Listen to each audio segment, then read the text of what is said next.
Welcome to The Explainer. Right now, we're in the middle of a massive structural shift happening right under our feet in the labor market. Today, we're going to unpack exactly why hundreds of thousands of previously safe jobs are suddenly evaporating, and honestly, more importantly, how you can survive and thrive through this transition. 273,000. Let that sink in for a second. According to a 2026 report by the financial research platform RationalFX, that is the projected number of technology jobs expected to just vanish globally this year alone. I mean, that completely surpasses the 245,000 layoffs we saw in 2025. It's a truly staggering figure, and it's the core mystery we're going to unravel today. So, let's dive into our first major piece of the puzzle, the white-collar shock.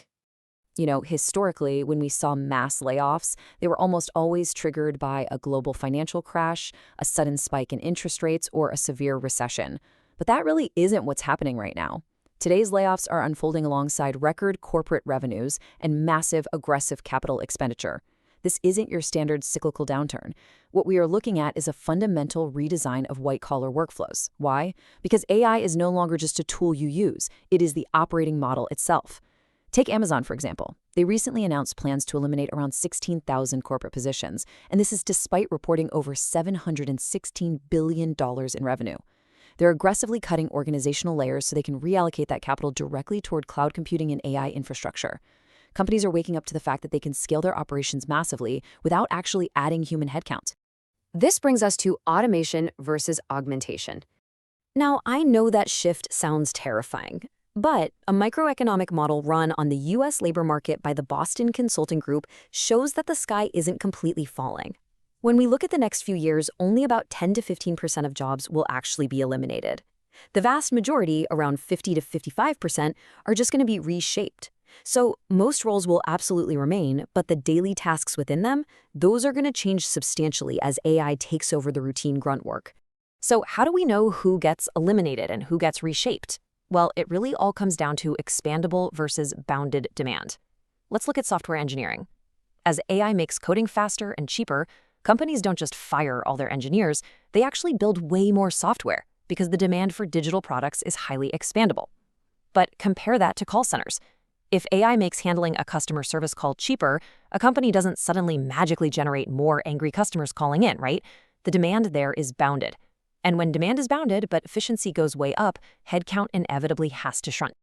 Let's shift gears for a moment and look at the psychological toll. Because let's be real, understanding the macroeconomics is one thing, but actually living through it is something else entirely. Even if your job falls into that safe, reshaped category, rather than being eliminated, the uncertainty of this current era is just brutal. As Dr. Esther Sternberg from the National Institutes of Health puts it, uncertainty is among the greatest triggers to the stress response in all animals. And research actually backs this up, showing that people who constantly worry about losing their jobs report worse physical health and more depression symptoms than people who were actually laid off. Anticipatory anxiety just traps you in this stressful liminal space. You can't adapt to it because there's no resolution. You are literally just waiting for the other shoe to drop. We also have to recognize what exactly we're so afraid of losing. It is not just a paycheck. According to Jehota's latent deprivation theory, which comes from decades of unemployment research, having a job provides 5 critical psychological resources: time structure, social contact, collective purpose, status and identity, and regular activity. Losing a job strips away your professional identity and your daily structure all at the exact same time. It's a devastating loss of control, which is exactly why unemployment is so strongly linked to depression and anxiety. Which leads us to the next falling domino, the higher education exodus. This massive uncertainty in the white-collar labor market is causing a real ripple effect across society. For decades, a university degree was sold to us as the ultimate insurance policy for a secure white-collar job. But data from economist Richard Vedder and the College Board shows the earnings advantage of a college graduate compared to someone with just a high school diploma is actually plummeting. For men aged 25 to 34, that financial premium has dropped by 11%, down to roughly $18,000. And for women, it has collapsed by an extraordinary 19.7%, down to under $15,000. The basic value proposition of a traditional degree is deteriorating rapidly, even as the cost of tuition just continues to skyrocket.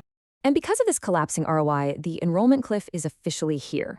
Students are looking at the exorbitant costs of these degrees, they're looking at the AI-driven white-collar layoffs making headlines, and they're just deciding to bypass college entirely. We're seeing a sharp decline in MBA demand, and frankly, fewer students are enrolling in four-year institutions now than before the pandemic. Instead, a relatively strong economy and high wages for entry-level jobs are pulling high school graduates directly into the workforce. And that ties perfectly into our next point, the rise of the trades. While the white-collar world is facing this massive shock, we are seeing incredible blue-collar adaptability. Gen Z is actively being dubbed the tool belt generation right now. With the rising demand for hands-on labor, which by the way is highly resistant to AI automation, young people are actively choosing skilled trades like plumbing, electrical work, and welding. Trade schools and apprenticeship programs are seeing significant enrollment increases. Why? Because they offer high earning potential right out of the gate, without the massive debt load or the looming threat of an AI replacement. And this whole cultural shift is echoing in policy debates too. For instance, economist Brian Kaplan argues heavily against the traditional education model. He actually suggests a policy of educational austerity, meaning cutting public funding for traditional universities. Instead, he recommends replacing it with a heavy emphasis on vocational education, essentially mirroring the highly successful practical skill models they use in Germany and Switzerland. It's a massive pivot from signaling prestige with a fancy degree to developing tangible, market-ready skills. Finally, let's talk about your financial shield. So, we've covered the macroeconomic shifts, the new AI operating models, and the rapidly changing educational landscape. But what does all of this mean for you today? Well, when we hear the term of financial independence, we usually think of retiring early on a beach or having massive generational wealth. But in this era of AI labor disruption, we really need to redefine it. True financial independence is transforming job security from something your employer controls into something you own yourself, built via a 3 to 6 month emergency fund. Remember that devastating loss of control we discussed earlier with job loss? A strong financial buffer restores that control, giving you the agency and the breathing room to weather a layoff without falling into a total panic. And a research from Vanguard totally backs this up. Having just 3 to 6 months of basic living expenses saved in the bank provides far more emotional well-being and psychological security than earning a massive salary over $200,000. Think about that.